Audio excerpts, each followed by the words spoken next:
Welcome back, people of the Podiverse, to Season 2, Episode 5 of Office Hours with Karpf and Loge, your strategic communications hot takes with footnotes. And now, with a brand new t-shirt from my co-host, Dave Karpf. Dave, show the people. This is, a visual medium, of course, so I'm directing the part. I'm wearing my lovely I only listen to podcasts about the Mountain Goats t-shirt. It is a t-shirt about a podcast, which is about the band, the Mountain Goats. There have been 2 seasons of it. It's an excellent, excellent podcast. And I thought it would annoy my co-host. So here we are. Peter, what are you doing? Are you annoyed? I'm not annoyed at all. I think we're on YouTube, so stand up and show the people.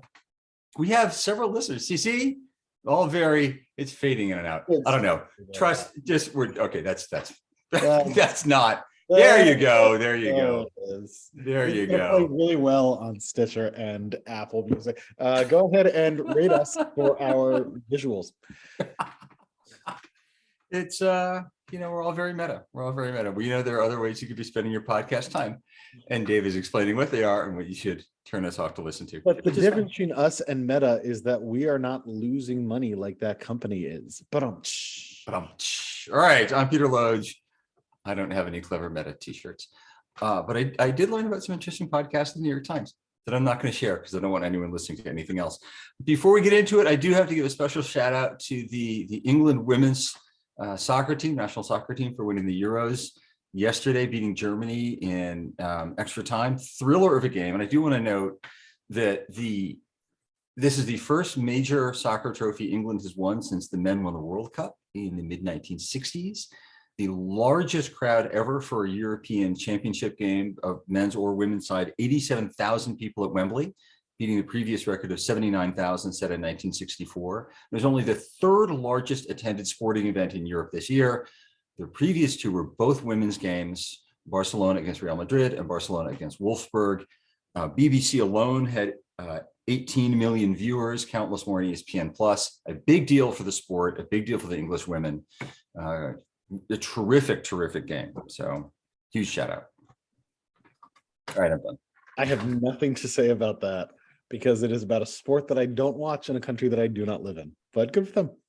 And it's legitimately changing the sport, right? I mean, it's you think what the 99 women did in the US, they had a bunch of little girls going, wow, I can do that. I can be done. It was at the Rose Bowl. And now it's at Wembley, and Wembley is a cathedral of a global sport. And you've got little girls all over England going, wow, I could be Mead, I could be Paris, who got a great run out in the last few minutes of the game. I could be any of these that they can see themselves in that future, which is fantastic. And women young girls across Germany, Spain, France, Italy, a lot of the other teams that just had really fantastic soccer. And Wayne Rooney won his first game. My oldest daughter does really like to play soccer. She likes to tell me she's really good at it. The parts that she doesn't know how to do yet are passing and kicking the ball through the net. But besides those 2 things, really good at soccer. She loves it. But you should have her watch the England game. Also, Wayne Rooney won his first game in charge of DC United, so it's good soccer weekend all around. Okay, this is too much soccer now. None of which you care about, but you got your t-shirt, so I get my thing. You want to talk about stuff that people tune in to talk about, hear about, whatever about. Let's do it. So we're off to a really middling start here, Dave. We are. Save us. We're in time here. It is August for academics. Oh my God. I strenuously disobject to it being August. In the most strenuous terms possible, I object to it being August. Can we pause for just a second and note Joe Manchin weirdly being both badass and the good guy? Pretty cool. What? So I had started to get myself used to the cold reality that there would be no climate bill in this Congress, just like there was no climate bill in the 2009 to 2011 Congress. That, like, once again, Democrats, even with the trifecta, weren't going to be able to pass anything. And that this was just the world we lived in. And that this time, the reason we live in that world is because Joe Manchin and Kirsten Sinema, in my mind, were just bad people. They were just being bad, and that was what was going to do in the world. And then a thing happened last week where after they passed the CHIPS bill, which is about microprocessor manufacturing in the United States to compete with China's microprocessor manufacturing, which is a bill with bipartisan support that Republicans were planning to hold up unless the Democrats said, okay, fine, we won't do reconciliation. They were going to hold it hostage because they didn't want to give Joe Biden a win, and they thought we can hold this hostage. So after that got passed, Joe Manchin then turned around with Chuck Schumer. We're like, oh, by the way, now that that's done, we're doing reconciliation with tax provisions, with climate, like not with everything that a progressive like we would want, but with a bunch of good stuff. And Republicans are screaming bloody murder because they weren't able to hold the bill hostage that they wanted to hold hostage. And it's starting to look like good things might be possible unless Kyrsten Sinema decides to ruin everything. Do we live in a better world than I thought? I think we might live in a better world, a more clever world. You know, it's a one more reminder that in politics, nothing is true until it's already happened, right? When I was a consultant, the good rule of thumb was nothing is true until the check clears. And we're taping this on a Monday, and there's still a lot of time for this to go sideways. But it seems like something good is going to happen, not as much as should happen for the health of the planet, but it is a thing moving forward. It's a win, and we're going to take the win. And we've talked about this with climate in the past. There are local actions, subnational actors, the state of California signing a deal with the country of Canada. The Basques in the semi-autonomous region are doing their own climate deals, and they're working their own climate stuff across Europe, but also national or globally. It's, you know, at this point, we're mitigating, we're not solving, but it's all optimistic. And this is also, at the same time, for inside baseball fans, when Republicans are getting pillaged for fist bumping, killing a bill, right, on veterans' health around burn pits. I mean, it's astonishing. First of all, they voted against it, and then they were caught on camera fist bumping, denying veterans health care. Yeah. Unreal. So we'll take the win. It's going to be, it's in August. It's a blip. Who knows? But yeah, it's a good thing. Yeah. Nice things are possible, even when it looks like nice things are really impossible, which is a thing that I rarely get to say. The world is a little bit better than I thought that it was. It's the 2020s. I'm always disappointed, even though my expectations of the world are pretty low. Good things are happening. Yay! I look at the transcript of this, I pull quotes and put on social media, and that one is going to live in perpetuity, or at least in a couple of milliseconds for the person who happens to see it scrolling by looking for Snarky Dave rather than Optimistic Dave. He'll be back. But speaking of Snarky Dave, why don't we talk about Andrew Yang and the Forward Party now? Oh, please snark away, because I have some thoughts too. But go. Okay, so and I wrote about this on Substack, by the way.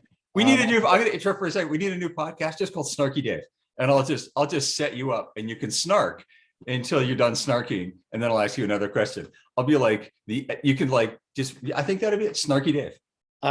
So that's a different title. I gotta warn you though, I think that might be this podcast already. Snarky Dave and Pete. Right. So Andrew Yang, and like I said, I wrote about this on Substack because I'm writing about a lot of things on Substack right now. I'm in kind of a zone. But this dude who back in, I think it was October 2021, launched a third party called the Forward Party. Not left, not right, but forward. Get it? So he launched that because he had written a book, and it was like a cute marketing tactic to say, like, not only am I writing a book, like not only have I published a book, but also look, there's a political party for it. Which was like, good job, marketing department, dumb for politics. So they have now combined with two organizations that call themselves movements that no one has heard of. Each of them is like 20 Republicans who got drummed out of the Republican Party for being too reasonable. But those three have now joined forces to become the Forward Party, and they don't have a platform, but they're centrists, and they promise that their centrism without a platform is the thing that's going to transform politics. And it's just like, it's so dumb. It's so dumb. And it's exactly the same kind of dumb that we get every 4 years, right? So we had Howard Schultz from Starbucks who was pulling these antics back in 2015-ish. He gave up by 2016. There was the minute and a half that Michael Bloomberg was running in the Democratic primary, which wasn't a third party, but like was noteworthy because in, what was it, 2016 and a bit of 2012, we had projects that were thinly veiled. Dear Michael Bloomberg, please save us. If you're the third party, everyone will go to it. And when he entered the Democratic primary, people were like, wow, he has a lot of money. Wait, never mind. Also, Elizabeth Warren destroyed him on stage. It was beautiful. But so we've had all of these third party attempts basically every time. My favorite of them, because I wrote about it at the time, was Americans Elect back in 2012, which Tom Friedman lost his mind over. Tom Friedman was like, he wrote a column where he said, like, what Amazon did to bookstores, the Americans Elect is about to do to the two-party system. And then they couldn't, like, what they were doing was like using the internet to have a third party, and they let everybody just come and they would be a platform and people would select a candidate. And they didn't get enough people to select a candidate to even find a candidate to put on the ballot. It was just this giant money pit of like rich centrists who don't understand politics, but get confused by consultants. That happens every 4 years. It is 2022. We don't even have the 2022 election done yet, and they're already doing it now. So like, I think that the appropriate thing, like the appropriate moral response, is to make fun of these people because they ought to know better. The consultants who are cashing checks, well, I'm sure that money is going to be real nice. They can like buy a new summer house. They should feel guilty because the stakes here are, it's not just that it's going to end up distracting a bit from American politics, but a third party is not going to work if it, well, I mean, in general, a third party is not going to work, but particularly it's not going to work when it's made up of centrists with not enough support to win a primary anywhere ever. Like we have a two-party system because of the structure of our electoral system. This is on Substack. I don't want to like go into a deep hole about Duverger's law on a podcast, but y'all can read about it. And the only thing that can fix the Republican Party is the Republican Party. Like the way that American politics gets better is the Trumpists and the Republican Party who took it over need to start losing internal fights. And instead, we've got the Ford Party basically saying to them, hey, instead of fighting with the Trumpists, why don't you come hang out with us instead? We'll just let the Trumpists have the Republican Party and we'll have like an internet platform or like a website without a political platform. So it's ridiculous and embarrassing and unserious in a time when we need to be more serious. So I think I agree with virtually all of that. I agree with virtually all of that. It's the, you know, once again, you know, those of us who've been around Washington for a while are used to reading the late David Broder's, you know, every 4-year column on this. I understand the urge, right? We're going to, most people, most Americans, most of the time are not on either one of these extremes. They get tired of the anger. They want something in the middle. Therefore, let's give them what they want. But as you note, that misses the structural issue, right? We have, as you noted, we have a two-party system because the way our elections are structured, right? We effectively have third-party interests and they're embedded within political parties, right? I remember, I'm old enough to remember, and I'm older than you, old enough, as you routinely point out, that I'm old enough to remember a Republican Party that loved free trade and hated Russia, because I remember 2015, right? We didn't get a third party that made the Republican, that made the venal, awful part of the Republican Party in the foreground. You had a movement within the Republican Party that drove it there, right? The Democratic Party used to be the racist pro-segregation party. We had elements within the Republican Party that moved it, right? Dr. Martin Luther King's father was a dyed-in-the-wool Republican, and it took the 1960 election and even possibly King getting arrested for the first time to move King and his father, Dr. King and his father, to vote with the Democrats. Parties change when you change them from within. And this is a distraction, but it's also not just the people. The way you win a political debate inside a party is by winning an election, right? And so the way the Republicans get less crazy is if less crazy Republicans win and more crazy Republicans lose, right? Because we behave our incentives. I want to get elected. I'm going to do what it takes to get elected within some sort of broad set of parameters. And once I am elected, I'm going to do everything I can to prevent getting unelected. I can't get more elected, right? If I'm more popular, that doesn't actually do me any good, right? It might do me harm because I'm, you know, the leaders pay less attention to me because I need less coddling. So what I'm going to hang on like hell to make sure I don't lose any votes. And if my voting base moves to the right, I'm going to drift to the right so I don't lose them, right? You want to make the Republican Party the party of Liz Cheney that believes in democracy, the party of the old New England Republicans we grew up in, who are pro-choice within reason, who are fairer taxes, like that kind of stuff. They've got to start winning elections. And the people who think the way to solve the economy is to shift more money from poor people to super rich people need to lose. The people who think that the way to save democracy is to lie about it need to lose, right? And this new third party thing is a distraction. It's going to get some people some money. It's going to get some people on television. It probably won't make a blip. It's also worth noting that third parties, by and large, don't impact outcomes of elections, right? I mean, all the data I've seen indicates that Perot didn't elect. Okay, but 2000 would like war with you. Well, no, other than some exceptions, right? Certainly, a pretty important exception there. I don't have a lot of love for Ralph Nader in that, and third-party candidates arguably against Clinton. But if you think, aha, this is going to be the one. Oh, this is Democrats saying, aha, this is great. This is going to pull Republicans and around the margins for Trump. I mean, maybe theoretically, but that's a little too clever by half. Didn't work for Anderson. It didn't work in the 80s and 90s. It's not, and it's going to go away. Like nobody cares. Nobody cares. The thing that there are obviously a lot of things that bug me about this. One thing just sort of as a personality trait that bugs me, that drives me wild here, is I always would try to approach politics by saying, okay, there are very few ideas that are truly new under the sun. So who else has tried this? What went well, what went poorly? And like I hear from people who like this, like, oh, but the Republican Party displaced the Whig Party. Maybe that'll happen. Like, okay, you got that one case.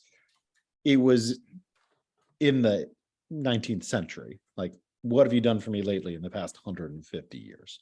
But setting that aside, again, there's Americans elect just in 2012. There's Howard Schultz just in 20. Like, very recently, this same set of actors tried this same stunt. I don't see any introspection from them of why did Howard Schultz fail and why would this be different? Like, the closest they've come is they say on their website that they're not just running a presidential ticket, that they're going to run people up and down the ballot, which is the right thing to say. I see no evidence that they're doing it. And also, since they don't have a platform, they're just saying, like, hey, stop by if you want to run for things as the forward party, we'll work it out. Like, that's not an organizing strategy. That's just like stuff you put on a website. But the idea that in heading into 2024, that we're just saying, like, yeah, we'll do the same thing that we tried last time. Maybe it'll work with no learning, no introspection, just seems so unserious. And it just says to me, like, okay, there's a few like probably hedge fund billionaires who always think that their policy ideals are the ones that the American public supports if only they were given the chance. And then some consultant says, like, yeah, if you give me like 7 figures, 8 figures, we'll run ads that'll work that out. And like, on the one hand, I'm not opposed to taking money from hedge fund billionaires. Like, sure, like, treat them as suckers. But at some point, the stakes in American politics are high enough that we should be doing bigger and better things, which means learning from the things you just tried, what went well and what didn't. And like, these folks just never do it. It's just always, hey, all these people don't vote and they say in public opinion polls that they're centrist. So I guess if we say centrism, it'll all work. That'll, like, come on, guys. Why didn't that work 4 years ago? Well, there are a couple of comms lessons in here, and I do want to come back to the comms piece, and the clock's running, so I'm going to move on to other stuff. The first is, just because people say they believe something in polling doesn't mean they'll actually do something in real life, right? Most people say they'd be more likely to vote for a candidate who supports Y than one who doesn't. Like, that may be true, all things being equal, if all the candidates were the voters' preferred party, if everybody ran an equally good campaign and the stakes were equally high, that might be your marginal advantage. In the day-to-day of politics, D's vote for D's, R's vote for R's. There's some sliver in the middle, white suburban women you can get, or whatever the group is in the congressional district. And there is some voters who don't turn out all the time. Maybe you can turn out. Maybe there's some voters who are going to stay home. But your magic thing that you ask about in the abstract won't change an election. What's going to change an election are really big single issues, abortion for the right historically, maybe now for the left. Party identification, right? It's not campaign finance, right? It's not mandatory, recycling or something. That's just not. So what people tell you they're looking for and what they're willing to act on, very, very different.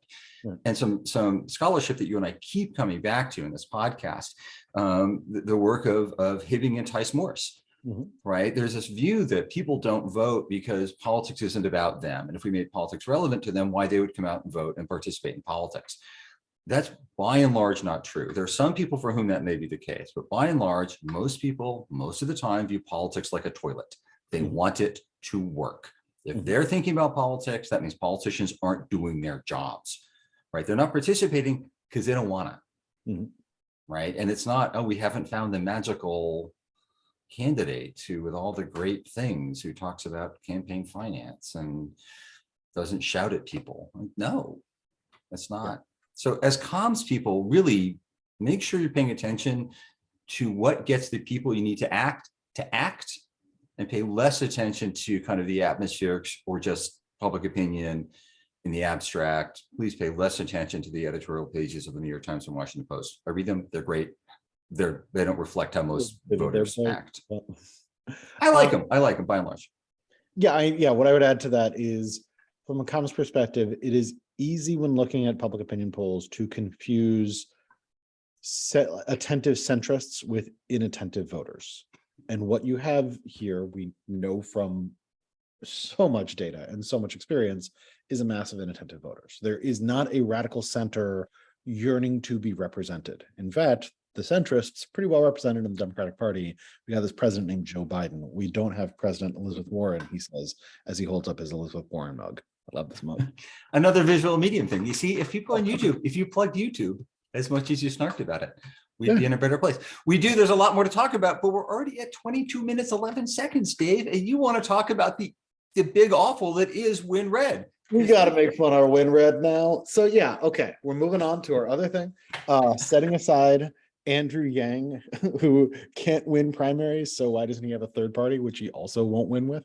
And now we got to talk about WinRed. So there's a story in the Times over the weekend. The Republicans are really mad at Google. And they've decided that the reason why their fundraising numbers are down in 2022 is because Google is maliciously sending their emails to the spam to the spam box. So they've actually gotten a bunch of senators to like lay into Google, insisting that our emails all need to go to people. They shouldn't be caught in the spam filters. That's unfair. That's biased of you. And Peter, it's funny. This is funny. Now, this is like most of my jokes. This is funnier once I explain it. We've only got like 10 minutes, so. Okay. So the explanation I want to give here, to take us back a few steps. WinRed got created for the 2020 election cycle. And it was a big deal because ever since 2004, Democrats have had an infrastructure advantage in fundraising. In 2004, the site ActBlue got created. ActBlue is a site where any Democratic candidate or PAC can have a fundraising page, and it's just really easy infrastructure for people to raise money for candidates. Republicans have never had an equivalent of ActBlue. I wrote about this in my book that came out 10 years ago. I studied all of the times by 2012 that Republicans tried to build an ActBlue and failed. They kept failing because by the time they were trying to build an equivalent, it was clear that there's a lot of money in digital fundraising, which wasn't as clear in 2004. And so they kept on wanting to have control and take a bigger cut than ActBlue does. So it's not that Republicans couldn't fundraise online, but they didn't have a single centralized portal that makes it all really easy the way Democrats did. Fast forward to 2020, WinRed is supposed to be the solution. The reason why WinRed was going to work is that the Trump team and Jared Kushner all said to the troops, all said to the entire Republican Party, we don't care what portal you're using for fundraising before. From now on, you are using WinRed. Everybody has to get on board. We're all doing it. So command and control, everybody has to use WinRed. And in 2020, they did. Because when the Trump team says to the Republican Party, you have to use this, the entire Republican Party falls in line. There were a bunch of consultants who didn't like it, but what are they going to do? And then after the election, where they did raise tons of money, WinRed was really good at raising money. But then Shane Goldmarker, the New York Times, started digging into how they raised that money. And it turns out that the way that they raised that money was through the scammiest fundraising tactics we have ever seen in history. We're talking about fundraising tactics like, not only do they have a deceptive headline that gets you to give $50, but then they also have a pre-checked checkbox that makes that $50 donation weekly, even though you don't realize it's weekly. So you had, and it usually wasn't 50, it was like 500. So there were all these cases that Goldmarker found of like people who after they died, their kids are going through their bills and find out, how did dad give $25,000 to the Trump campaign in the past 2 months, which by the way is illegal. That's above donation limits. And it turned out it's because when he donated, he didn't realize that he was making it weekly. This led to a bunch of states attorneys general investigating, opening up investigations of WinRed, which they've been fighting in courts but losing. So that's moving forward. So like the fraud charges are still ongoing, but now into all this, WinRed, still working with the Trump crowd, is trying to send like 17 fundraising emails per day with these scammiest headlines possible. Google's filters are catching all of this and saying, okay, it looks like and walks like and smells like a spam email, so that's going to go into the spam box. And their response to that, instead of saying, oh, maybe we should get better at the practices of email fundraising, is to yell and complain about Google. They are bad at this. They are bad people who have built people out of money and been total scam operators. Enjoy the spam box, fellas. So to that, Yes. glad you shouted out Goldmarker. I'm going to put links in peterloge.com podcast and also on my Medium page where we put the footnotes to all of our links. Goldmarker points out that the Trump campaign had returned well over, I think, $100 million to voters they had bilked, which meant the Trump campaign basically gave itself a loan ahead of the election, which helped put it over tried to help put it over the top, obviously failed. In addition to the spammy headlines, in addition to automatic recurring donations, there are the sign this petition, click here to sign the petition, which is a donation page. There's some headlines that say, I'm not asking for money, I just want your vote, on a scale of like, do you think Joe Biden deserves to get reelected? Yes or no. And then in the little tiny print at the bottom, it says, by voting and submitting your email address and your cell phone number, which you have to do to vote, you allow us to send you unlimited texts and emails, right? So it's harvesting. There's a Democratic firm called Mothership Strategies that also behaves badly, not nearly as badly, not nearly as badly, and without recurring automatic donations, but with terrible subject lines. Right. One that the left used that they stopped using was a request for an interview. Right. So, I have an interview, if I'm involved in politics, such and such wants to interview. No, they don't. They just like they just like to take your money. The left stopped it. The right has recently picked it up. Right. And it's the term of art is churn and burn. There's some interesting recent articles about this. And I think people stop donating, right? You get a little spike, then they get more cynical and they tune out. And I think the lesson for campaigns and for comms people is if you send these emails, people start reading them, it turns them out. There's some evidence to indicate that it decreases turnout in the long term. Like this is a bad thing to do, right? Like eventually bad behavior comes back to bite you in the ass. And in this case, on the WinRed side, it's trials and courts and new laws that punish them. Plus, hurting old people, don't hurt old people.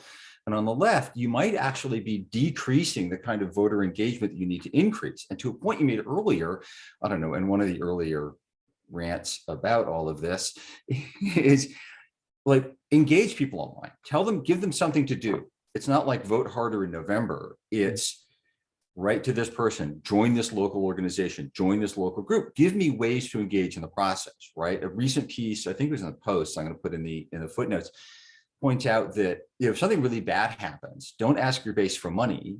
Tell your base how they can respond. Go here to volunteer. Give blankets to the Red Cross, like whatever it is. Now I'm engaging in the process.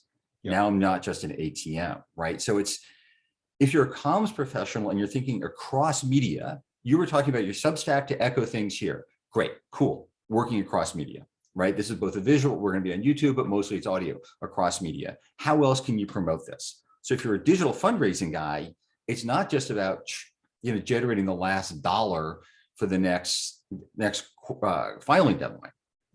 It's about engaging voters and activists in ways that create change, which is the point of the political organization to begin with. Right. I would note some of the people who do this particularly well are folks like AOC and Bernie. And that's both because they have comms operations that handle this well. I think they're also more integrated in terms of your fundraising team isn't only being evaluated on how much money did they raise, but we have a full strategy here, and we're going to figure out how are we building relationships with people so that they both volunteer and help push our priorities, and also, yes, give money. But that's what stands out to me is like Mothership Strategies and others, I think, have always viewed fundraising as, well, our job is to get you money. What you do with that money is somebody else's problem. And if that's all you're optimizing for, then you're going to end up being at least low-key scammy, and that can go all the way to maximally scammy, which unsurprisingly is what you get out of the Trump team. Like, wow, shockingly, the folks behind Trump University also scam old people for political money. Blow me over. Who would have seen that coming? But the broader comms lesson here is you want to be clear on what your actual goals are. And since you are not a for-profit organization just trying to create maximum shareholder value, you need to build relationships with your list to get them involved in the political process, because you don't just want their money. That's not the point. And it's not even just a point to win the next election, all right? It's to create positive change. One way you do that is elected people with whom you agree. Then you've got to get voter buy-in. You've got to get people acting. You've got to get them doing stuff, right? You make a really good point that fundraising is comms. And it's got to be integral to the comms team. And the job of comms isn't to get you hits or likes or clicks or dollars. It's to advance political and social change. And because we live in a democracy, at least as of August 1st, 2022, the argument is the point, right? That's what we got, right? Laws don't do anything. They create an enforcement mechanism, right? If laws did things, there'd be no crime because it would be illegal. Right? It's sanctions and threats of sanctions. It's social norms. It's people doing the stuff. So please, and there are firms, by the way, Mike Nellis's firm, Authentic, who I know you know Mike as well. They point out that they try to run sort of pro-democratic values, pro-social change organizations, actually raise more money than the churn and burn outfits. They cost more because it's harder to write more thoughtful emails, but they also raise you more money. And to your point a moment ago, do a better job of advancing social change. Now, all right, with an eye on the clock, I do want to note that while the purpose of politics is not to just get likes, it matters a lot to podcasts. So I hope people will like and subscribe to this podcast. Let's end just by asking, what do you see coming in the next 2 weeks? What do you see in the horizon? I've got more doom. I've got more doom. So thanks for plugging the pod. Follow us, like us, do all the things Dave said. I don't know if you saw this. According to the New York Times, they have discovered at the very bottom of the ocean little tiny holes that look like, it's unclear, maybe the little footprints, maybe the little tiny holes. I think there are two possible scenarios, maybe three. I've had a long weekend. It's been a rough start to the week. I think there's three levels of doom here. One, there are holes that are going to drain all the water, a la Waterworld, a really very bad movie that you should check out. Second, there are holes that evil things are going to come out of. They're going to just they've been living in the core of the earth. Tentacles are going to come out, start grabbing people and killing them. Or the third is there's just an invisible sea creature walking around with little tiny feet and we can't see him, and it will start eating ships. You should be scared. I'll put the link on peterloge.com podcast on a Medium. What am I looking for? The opening weekend of the Premier League. Thank you very much. Jesse Marsh's lead. You asked, man. Starting and ending with soccer. Yes. Jesse Marsh's leads. With a handful of Americans, Brendan Aronson starting up front for them. You've got Tyler Adams now playing. I think he's at Palace. You've got Pulisic at Chelsea. Matt Turner over at Arsenal as a backup goalkeeper. Looking forward to the Premier League. Go you Gunners! All right. So thank you for asking. What I see coming. Chris Richards at Palace, Tyler Adams at Leeds, Chris Richards at Palace. That was my mistake. That's my mistake. Okay, so first of all, I want to make clear to our listeners, since I like and respect our listeners, don't watch Waterworld. It's bad. It's not a cultural reference point you need. Don't watch it. I think in the next 2 weeks, Kirsten Sinema is going to demand the spotlight in ways that make me very mad and make me say a lot of regrettable things on Twitter. But I think ultimately the Democrats are going to get this climate bill past the finish line, and I'm going to get really drunk that night. I'm going to drink some proper cocktails to celebrate the world being a little better than I thought it was. So I think that's going to happen. I think Elon Musk is going to make an ass of himself in the next 2 weeks, because it's been at least a week since we all were forced to pay attention to him. So I think that'll happen. And I think that we're not going to need to worry about the tiny holes on the bottom of the ocean. What? We're fine. We're fine. The world's getting better. This is Karpf, the sunny side optimist, saying, you know what? For the next 2 weeks, things are going to look up. It's going to be sweltering outside, but that's August. Things are getting better. It's going to be a good 2 weeks. I'm leaving this podcast a little more confused than I was at the start of the podcast. Thanks, everybody, for tuning in. Thanks, Alana, as always, for putting up with this nonsense. Rate us, like Enjoy your us. soccer. Bye, everybody. Bye.